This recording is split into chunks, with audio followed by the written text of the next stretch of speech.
કોઈ કારણસર છેલ્લા કેટલાક સમયથી જામનગર આસપાસનો ગ્રામ્ય વિસ્તાર જાણે કે હિંસક પ્રાણીઓનો રહેણાંક વિસ્તાર બની ગયો હોય એવું સમજાઈ રહ્યું છે।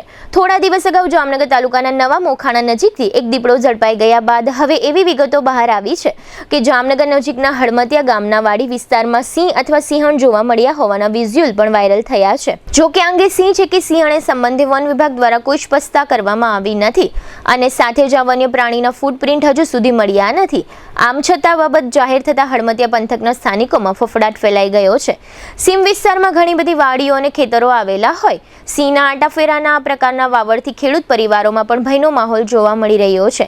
હળમતિયા ગામની વાડી વિસ્તારમાં બાવળની ગીચ ઝાડીઓમાંથી સિંહ પસાર થતો હોવાનો વિડીયો પણ સામે આવ્યો છે, જેને પગલે સમગ્ર પંથકમાં ચકચાર મચી છે। ઘટનાની જાણ થતાં હળમતિયા ગામના સરપંચ અને સ્થાનિક અગ્રણીઓએ ફોરેસ્ટ વિભાગની ટીમ સાથે સ્થળ પર પહોંચ્યા હતા।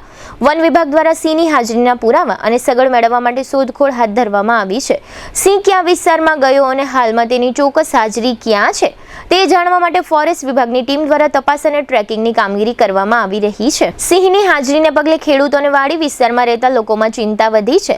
વન વિભાગ દ્વારા સિંહની હિલચાલ પર નજર રાખવામાં આવી રહી છે અને સિંહના સગવડ મળ્યા બાદ આગળની કાર્યવાહી હાથ ધરવામાં આવશે। આ ઉપરાંત જામનગર તાલુકાના મોટી ભલસાણ પંથકમાં દીપડો દેખાયો હોય આ ચર્ચાઓએ જોર પકડ્યું છે। જોકે વન વિભાગના સૂત્રોના જણાવ્યા પ્રમાણે મોટી ભલસાણ પંથકમાં ક્યાંય દીપડાના ફૂટપ્રિન્ટ નજરે ચડ્યા નથી।